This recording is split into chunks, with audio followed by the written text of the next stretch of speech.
ಶ್ರೀ ಗಣೇಶ ಶಾರದಾ ಗುರುಭ್ಯೋ ನಮಃ. ರಾಮಾಯ ರಾಮಭದ್ರಾಯ ರಾಮಚಂದ್ರಾಯ ವೇಧಸೆ ರಘುನಾಥಾಯ ನಾಥಾಯ ಸೀತಾಯ ಪತಯೇ ನಮಃ.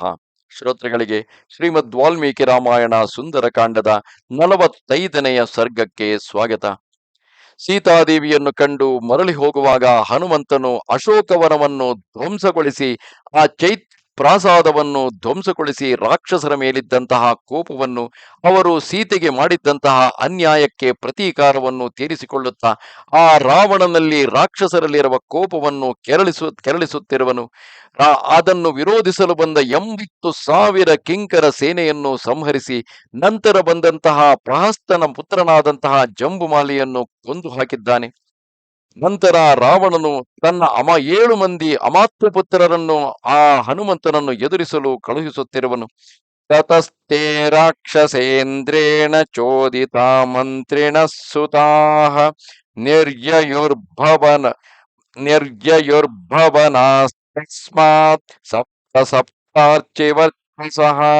ಬಳಿಕ ರಾವಣೇಶ್ವರನ ಆದೇಶದಂತೆ 7 ಮಂದಿ ಮಂತ್ರಿಕುಮಾರರು ಅಗ್ನಿಯ ಜ್ವಾಲೆಗಳಂತೆ ರಾವಣನ ಅರಮನೆಯಿಂದ ಹೊರಬಿದ್ದರು.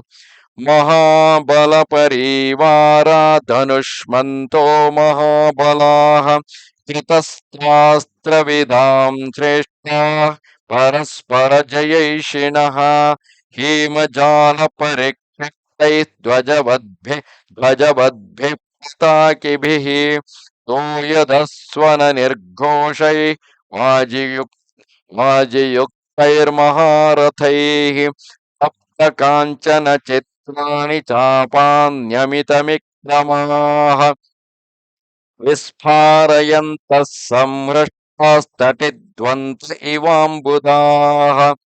ಮಹಾಬಲಿಷ್ಠರು ಧನುರ್ಧಾರಿಗಳು ಆಗಿದ್ದ ಆ ಅಮಾತ್ಯ ಪುತ್ರರು ದೊಡ್ಡ ಸೈನ್ಯದಿಂದ ಪರಿವೃತರಾಗಿದ್ದರು. ಮಹಾಸ್ತ್ರಗಳನ್ನು ತಿಳಿದವರಲ್ಲಿ ಶ್ರೇಷ್ಠರಾಗಿದ್ದರು. ಹನುಮಂತನನ್ನು ಜಯಿಸಬೇಕೆಂಬುದರಲ್ಲಿ ಪರಸ್ಪರ ಸ್ಪರ್ಧಿಸುತ್ತಿದ್ದರು. ಮಹಾರಥಗಳಲ್ಲಿ ಕುಳಿತು ಆಂಜನೇಯನೊಡನೆ ಯುದ್ಧ ಮಾಡಲು ಹೊರಟಿದ್ದರು. ಉತ್ತಮ ಕುದುರೆಗಳನ್ನು ಹೂಡಿದ ಅವರ ರಥಗಳು ಸುವರ್ಣಮಯವಾದ ಜಾಲರಿಗಳಿಂದ ಸಮಾವೃತವಾಗಿದ್ದವು. ಧ್ವಜ ಪತಾಕೆಗಳಿಂದ ಕೂಡಿದ್ದು ಮೇಘ ಗರ್ಜನೆಯಂತೆ ಗರ್ಜಿಸುತ್ತಿದ್ದವು. ಅಮಿತ ಪರಾಕ್ರಮಿಗಳಾದ ಆ ಯೋಧರ ಧನುಸ್ಸುಗಳು ಪುಟಕ್ಕಿಟ್ಟ ಚಿನ್ನದಂತೆ ಹೊಳೆಯುತ್ತಾ ವಿಚಿತ್ರವಾಗಿದ್ದವು. ಅವರು ರಣೋತ್ಸಾಹದಿಂದ ಮಿಂಚುಗಳನ್ನೊಳಗೊಂಡ ಮೋಡಗಳಂತೆ ಗರ್ಜಿಸುತ್ತಾ ಧನುಷ್ಠಂಕಾರವನ್ನು ಮಾಡುತ್ತಿದ್ದರು. ಜನನ್ಯಸ್ತು ತತಸ್ತೇಷಾಂ ವಿದಿತ್ವಾ ಕಿಂಕರಾನ್ ಹತಾಂ ಬಭೂವುಶ್ಚೋಕ ಸಂಭ್ರಾಂತಾ ಸಬಾಂಧವ ಸುಹೃಜ್ಜನಾಃ. 80,000 ಮಂದಿ ಕಿಂಕರ ರಾಕ್ಷಸರು ರಣರಂಗದಲ್ಲಿ ಹತರಾದರೆಂಬ ವಾರ್ತೆಯನ್ನು ಕೇಳಿ ಅವರ ತಾಯಂದಿರು, ಬಂಧುಗಳು, ಮಿತ್ರರು ಮುಂತಾದವರು ಶೋಕ ಸಂಭ್ರಾಂತರಾದರು. ಆ ಕಿಂಕರರು ಹೊಲದಲ್ಲಿ ರಾವಣನಿಗೆ ಸಮವಾಗಿ ಇದ್ದಂತಹ, ರಾವಣನ ಬಲಭುಜದಂತಿದ್ದಂತಹ ವಿಶೇಷವಾದ ಸೇನೆ. ಸೀತಾ ಮಾತೆಯ ಕಣ್ಣಲ್ಲಿ ನೀರು ಹಾಕಿಸಿದ್ದಕ್ಕೆ ಆ ಇಡೀ ಲಂಕೆಯ ಎಲ್ಲ ಹೆಣ್ಣು ಮಕ್ಕಳು, ತಾಯಂದಿರು, ಅಕ್ಕ ತಂಗಿಯರು ಪ್ರತಿಯೊಬ್ಬರು ಕಣ್ಣಲ್ಲಿ ನೀರು ಹಾಕುವಂತಹ ಸ್ಥಿತಿ ಇಂದಿನಿಂದಲೇ ಆರಂಭವಾಗಿದೆ. ಮುಂದೆ ಈಗ ಕೆಲವರೇ ಆ ಕಿಂಕರ ರಾಕ್ಷಸರ ಬಂಧುಗಳಷ್ಟೇ ಕಣ್ಣೀರು ಹಾಕುತ್ತಿರಬಹುದು.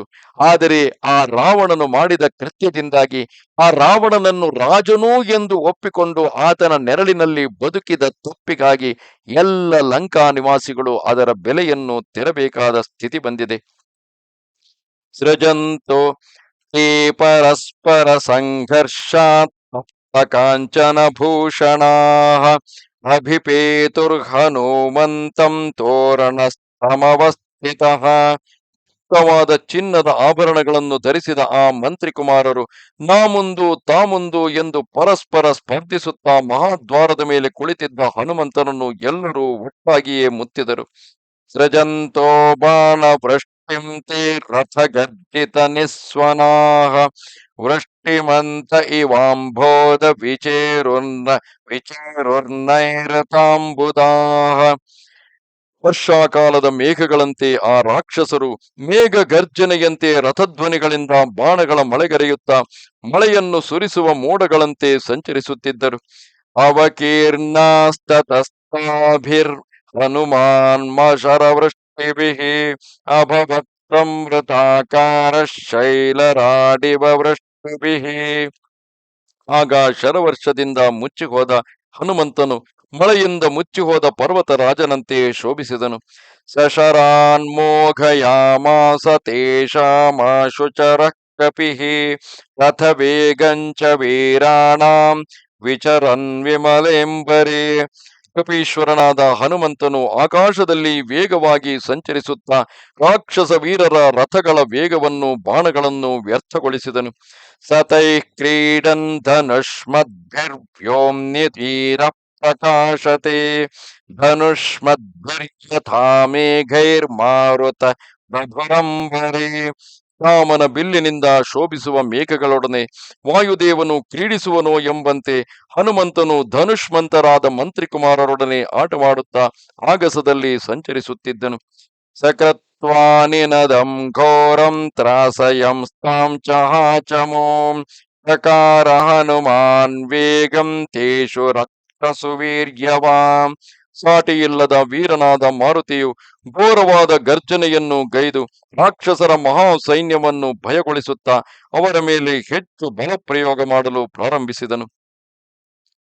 ಕಲೇನಾಭ್ಯಹನತ್ ಕಾಂಶ್ಚಿತ್ ಭ್ಯಾಂ ಕಾಂಶ್ಚಿತ್ ಪರಂತಪಃ ಮುಷ್ಟಿನಾಭ್ಯಹನತ್ ಕಾಂಶ್ಚಿನ್ನಖೈ ಕಾಂಶ್ಚಿದ್ವ್ಯಧಾರಯತ್ ಭ್ರಮಮಾಥೂರಸಾ ಕಾಂಶ್ಚಿದ್ದೂರುರ್ಧ್ವಾ ಮಪರಾನ್ ಕಪಿಃ ಕೇಚಿತ್ ತಸ್ಯ ನಿನಾದೇನ ತತ್ರೈವ ಪತಿತಾ ಭುವಿ. ಶತ್ರು ಸಂಹಾರಕನಾದ ಹನುಮಂತನು ಅವರಲ್ಲಿ ಕೆಲವರನ್ನು ಅಂಗಾಲಿನಿಂದಲೂ ಅಂಗೈಗಳಿಂದಲೂ ಬಡಿದು ಕೊಂದನು. ಕೆಲವರನ್ನು ಕಾಲಿನಿಂದ ಒದೆದು ಸಂಹರಿಸಿದನು. ಕೆಲವರನ್ನು ಮುಷ್ಟಿಯಿಂದ ಕುಟ್ಟಿ ಕೆಲವರನ್ನು ಉಗುರುಗಳಿಂದ ಸೀಳಿ ಹಾಕಿದನು. ಕೆಲವರನ್ನು ಎದೆಯಿಂದಲೂ ಕೆಲವರನ್ನು ತೊಡೆಗಳಿಂದಲೂ ಸಂಹರಿಸಿದನು. ಕೆಲವು ರಾಕ್ಷಸರು ಅವನ ವೀರಗರ್ಜನೆಯನ್ನು ಕೇಳಿಯೇ ಅಸುನೀಗಿದರು. ತತಸ್ತೇಷ್ವಸನ್ನೇಷು ಭೂಮೌ ನಿಪತಿತೇಷು ಚ ಸೈನ್ಯಮಗವತ್ ಸರ್ವಂ ದಿಶೋ ದಶಭಯಾರ್ಧಿತಂ. ಹೀಗೆ ರಾಕ್ಷಸ ಯೋಧರೆಲ್ಲ ರಣಭೂಮಿಯಲ್ಲಿ ಸತ್ತು ಬಿದ್ದರು. ಅಳಿದುಳಿದ ಕೆಲವು ರಾಕ್ಷಸ ಸೈನಿಕರು ಭಯಗೊಂಡು ಪ್ರಾಣ ಉಳಿಸಿಕೊಳ್ಳಲು ದಿಕ್ಕಾಪಾಲಾಗಿ ಓಡಿ ಹೋದರು. ವಿನೇ ದುರ್ವಿಸ್ವರಂ ನಾಗ ವಿಪೇತುರ್ಭುವಿವಾಜಿನಃ ಭಗ್ನನೀಡಧ್ವಜಸ್ತ್ರೈರ್ಭೂಶ್ಚಕೀರ್ಣಾಭವದ್ರಥೈಃ.